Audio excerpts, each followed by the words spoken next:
स्वप्ने ठेव जपुनी सुख पाहता लोचनी सुख पाहता लोचनी।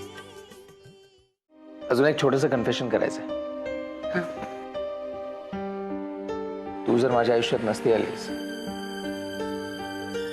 कदाचित मी आत्महत्या केली असती। मी करूच दिली नसते आणि मी म्हटलं ना आता भूतकाळात शिरायचं नाही।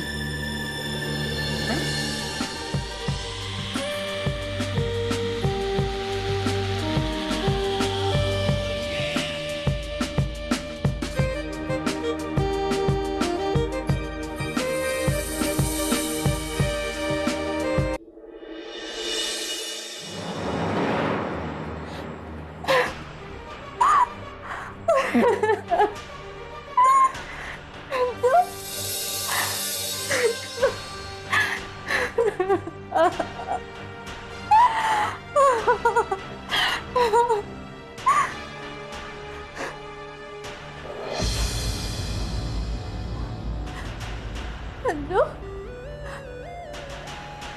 संजू, अरे काय झालं तुला? रागवलंस का? मग बोल ना। शब्द संपलेत माझ्याकडे। संजू, संजू, अरे मी आहे श्वेता। अरे अरे मी परत आली आहे संजू, फक्त तुझ्यासाठी।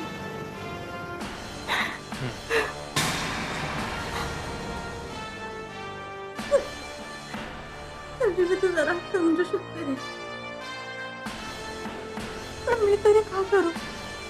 माझ्या सख्या भावाने फसवलं मला।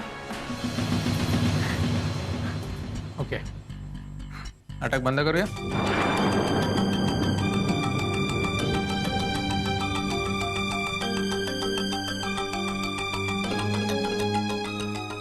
संजू, नाटक बंद।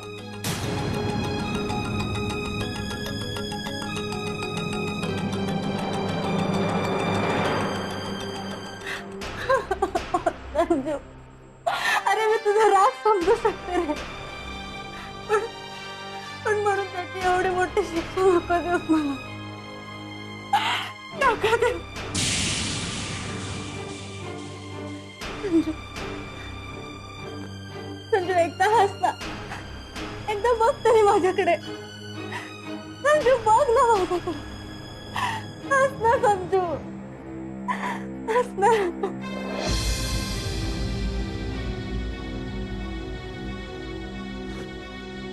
तू मुद्दाम करतोस ना? ठीक आहे संजू, बघ मी परत निघून जाईन ना संजू, मी निघून जाईन।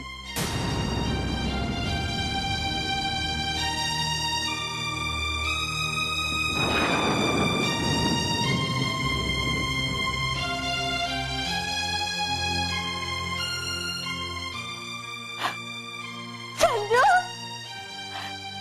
संजू,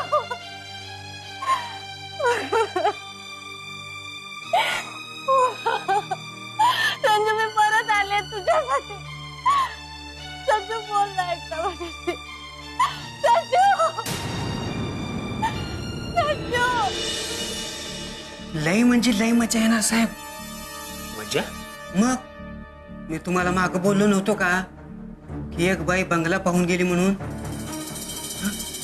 ती आता बंगल्यात घुसली, इतकी बरोबर घुसली की संजू भाऊला काहीच करता आलं नाही।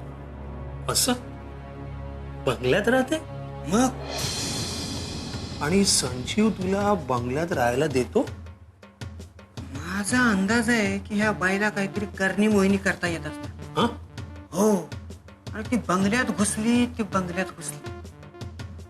संजू भाऊ अनेकावर कितीला तरी ओरडले, पण त्या बाईनं एक शब्द देखील बाहेर येऊ दिला नाही। हो, मी चोरून ऐकत होतो। काय? संजू भाऊ तिला सांगत होते बंगल्यातून जायला, पण ती बरोबर ढाशा देत होती। कसा काय? तिला सगळ्या स्टोऱ्या माहित आहे।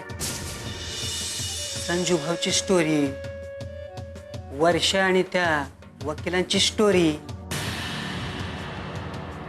मोठ्या साहेबांच्या लपड्याची स्टोरी आणि तुमच्या विक्रम साहेबाची सुद्धा. आमच्या साहेबांविषयी काय म्हणली ती? तो लय खतरनाक आहे म्हणे. इतर लोकांशी काही जास्त म्हणजे फारसं लढावं लागणार नाही, याच्याशी थोडं लढावं लागेल. संजीव काय म्हणाल? लढायचं की नाही? ते सध्या काही आता जास्त बोलत नाहीये, फक्त ऐकत आहे. मला तर वाटतंय की हळूहळू आता ही त्यांना कच्चं खाणार. पण ती पहिलीवाली आली तर? पहिलीवाली आली पण तिला थारा लागू दिला नाही. मी सांगतो ना, ही जी दुसरी वाली आहे ही जहाल आहे. हो, त्या पहिलीला कच्चं खाणार. पण त्या दुसरी वालीला तरी त्याने आपलं कुठे मानलंय अजून? पण तिने मानलंय ना. हं? हो, काल संजू भाऊला मिठीत घेतलं होतं. हं? तेव्हाच मला कळलं ही काही साधी मिठी नाही, मगर मिठी आहे. मी बोलतो ना, या दोघीचं नक्की भांडवणार, पहिली आणि दुसरी मध्ये. हो, आणि दुसरी पक्क जिंकणार. कारण पहिली गरीब बिचारी काय. मजा आहे तुझी. घर बसल्या पिक्चर बघतोयस तू. मजा आहे तुझी. सुख पाहता लोचनी. श्वेता, रडून काही होणार नाही. हिना तुम्हाला कल्पना द्यायला पाहिजे होती. अगं मम्मा, मला वाटलं होतं की श्वेता परत आली की सगळं सुरळीत होईल, म्हणून तर मी श्वेता परत येण्यासाठी ट्राय करत होते ना. माझंच चुकलं. मी माझ्या भावावर विश्वास टाकला. हे बघ श्वेता, झालं ते झालं. मला वाटतं संजीवला खूप राग आलाय. मी त्याला चांगलं ओळखते. कसंही करून आपल्याला त्याचा राग काढायला पाहिजे. त्याच्यासाठी मी सुद्धा प्रयत्न करीन आणि तूही प्रयत्न कर. नाही काकू, राग कळतो, लक्षात येतो तो. समीरनं काहीतरी वेगळाच विचार केलेला दिसतो. म्हणजे काकू, अहो तो इतका तटस्थ झालाय की जणू मला काही ओळखतच नाही. सगळं संपल्यासारखं वाटतंय. अशी एका बेडीत धीर सोडू नकोस. मम्मा म्हणते ते बरोबर आहे श्वेता. काय ग, संजू असं कधीच नव्हता ग. इतका वेगळा की क्षणभर मला सुद्धा वाटलं हा माझा संजू नाहीच आहे.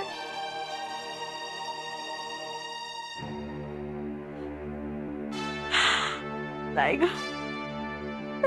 त्याला काय झालंय कुणास ठाऊक.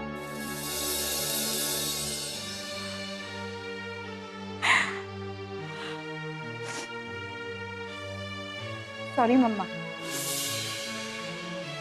पण तुला आणखीन एक गोष्ट माहिती असायला हवी. काय? कुणीतरी सुचित्रा डे नावाची बाई बंगल्यावर राहायला आली. मला वाटतं ना, या सगळ्या मागे तिचंच कारस्थान असणार. काय? कोण आहे ही बाई?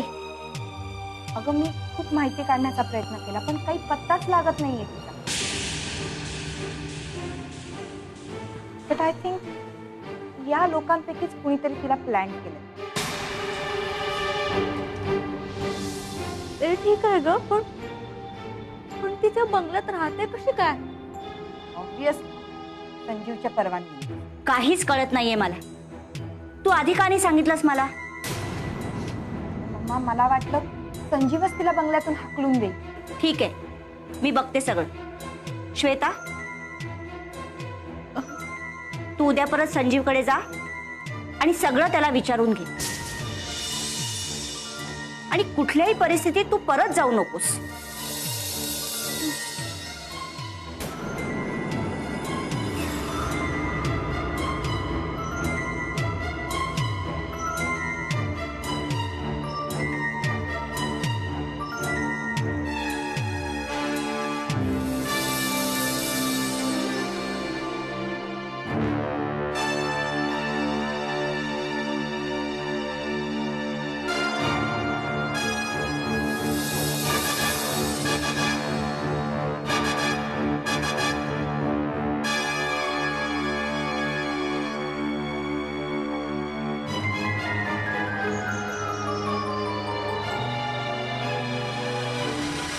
सुख पाहता लोचनी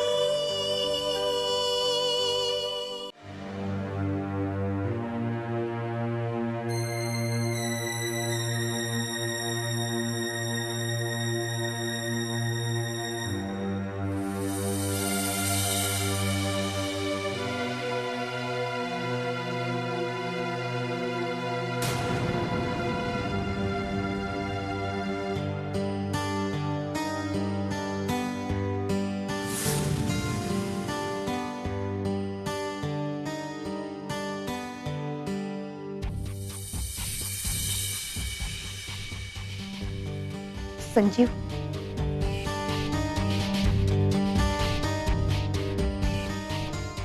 बोल. थोडं बोलायचं होतं तुझ्याशी.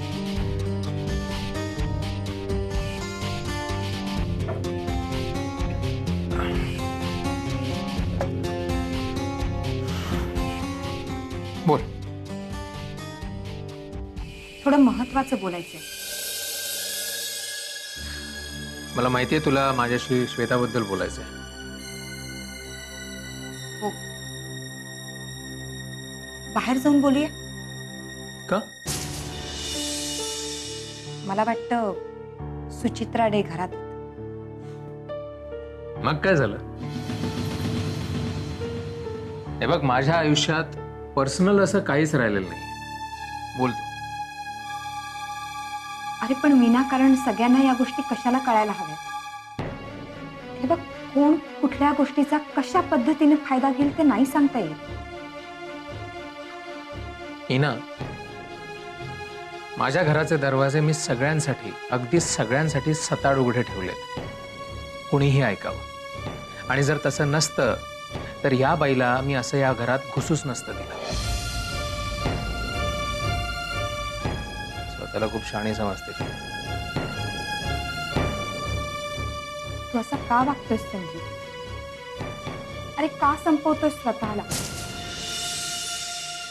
हे बघ, तुझी श्वेता तुझ्याकडे परत आली. आता सगळं काही ठीक होईल.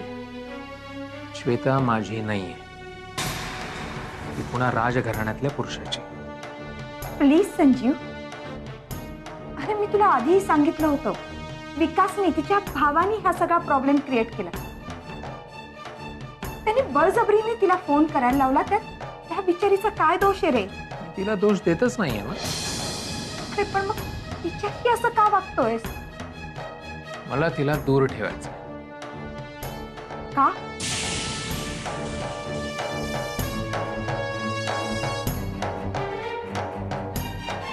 हे बघ, माझ्यासारखा माणूस आयुष्यात काहीच मिळवू शकणार नाही. And it's a dam fact. म्हणूनच मला असं वाटतं की माझ्यासारख्या माणसासाठी प्रेम, संसार या गोष्टीच नाहीये. माझ्यासारख्या माणसाचा या गोष्टींवर अधिकारच नाहीये. कदाचित आमच्या तीर्थरूपांना आमची लायकी आधीच कळली असावी. म्हणूनच त्यांनी एवढ्या गोष्टींची आमच्यासाठी तरतूद करून ठेवली. हे बघ संजीव, काकांचा काय प्रॉब्लेम झाला होता हे अजून आपल्याला कळलेलं नाहीये. तेव्हा तो विषय नको. माझा मुद्दा असा आहे की तू श्वेताला परत जाऊ देऊ नकोस. तिच्या आयुष्याचं वाटोळं होईल रे. मी काय करू शकतो? अरे एवढ्या छोट्या गोष्टींनी प्रेम तुटू नाही शकत.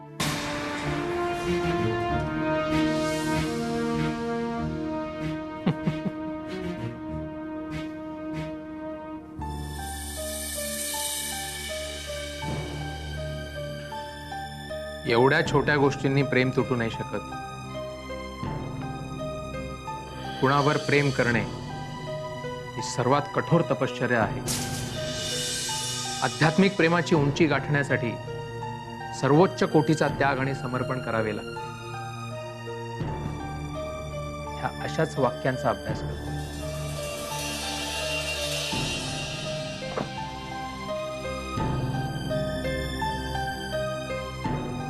माझ्यावर तू तुझा वेळ नको वाया घालवूस. बदलणार नाही. त्यापेक्षा तुझ्या या कन्व्हिन्सिंग पॉवर्स आहे ना, प्रॉपर्टीची केस लढण्यासाठी वापर. It would be much better.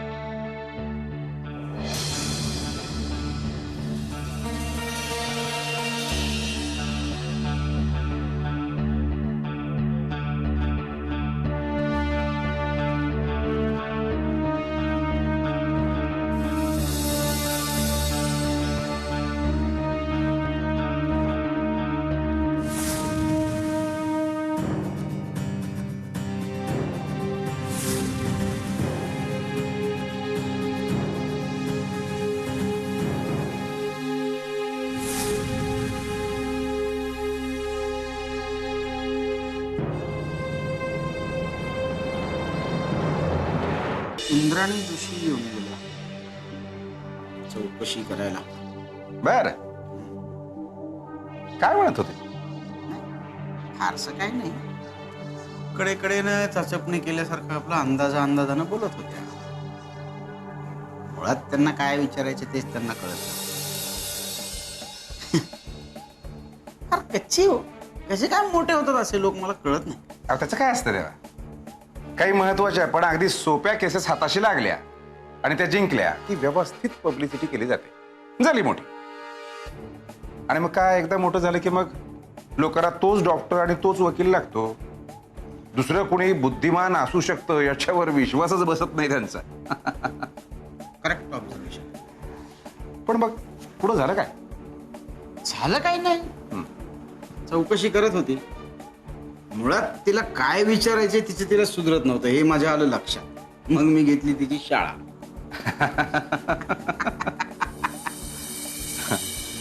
छान, हे बरं केलं. म्हणजे पुढच्या 8-10 दिवस तरी ती आपल्या नादाला लागणार नाही.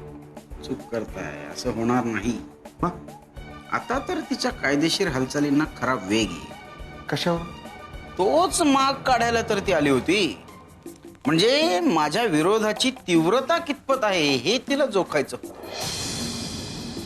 पण ते एकदा कळली की त्यानुसार तिला तिच्या कायदेशीर लढाईची व्यूहरचना करता येईल. तर माझ्याकडून फारशी माहिती तिला नाही मिळाली तरी ती थोडी गप्प थोडीच बसणार आहे. मग आपण काय करायचं? आता खरं तुमच्या ट्रस्टचं काम सुरू झालंय. ट्रस्टचं कसं? तुम्ही तुमच्या ट्रस्टच्या वतीनं मालमत्ता ताब्यात घेण्यासाठी कायदेशीर लढा द्यायचा. माझी संपूर्ण ताकद तुमच्या ट्रस्टच्या पाठीशी लावतो. पण मग नेमकं काय करायचं ते सांगा. पहिलं एक महत्वाचं काम करा. तुमच्या ट्रस्टकडे असलेली मालमत्तेविषयीची सगळी तपशील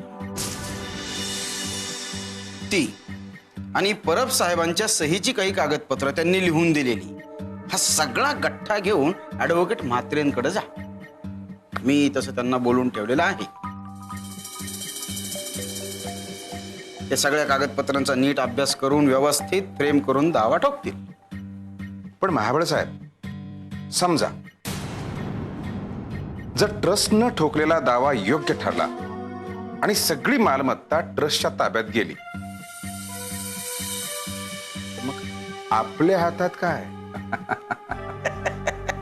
फारच अपेक्षित प्रश्न आहे हा. बरोबर आहे तुमचं. तुमच्या ट्रस्टने हा दावा जिंकायला पाहिजे असं मला वाटतं. एकदा मालमत्ता तुमच्या ट्रस्टच्या ताब्यात आली ना दावा जिंकल्यानंतर, मग मी तुमच्या ट्रस्टवर दावा ठोकणार आणि ट्रस्टच्या वतीनं तुम्ही तो दावा मुद्दामून असा कमकुवतपणे लढून हरायचा.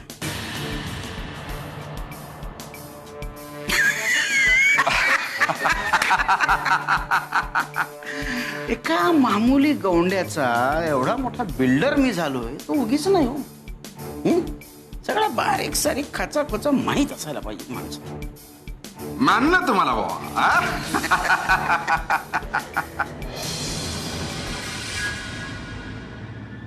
सुचित्रा डे कुठेतरी ऐकल्यासारखं वाटतंय. हा, दादरमध्ये पर्सनॅलिटी डेव्हलपमेंटचे क्लासेस घेते ती बाई.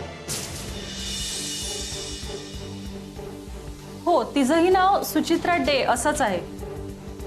म्हणजे ती बाई हीच आहे का ते नाही माहिती मला, पण नाव तर तेच आहे, सुचित्रा डे.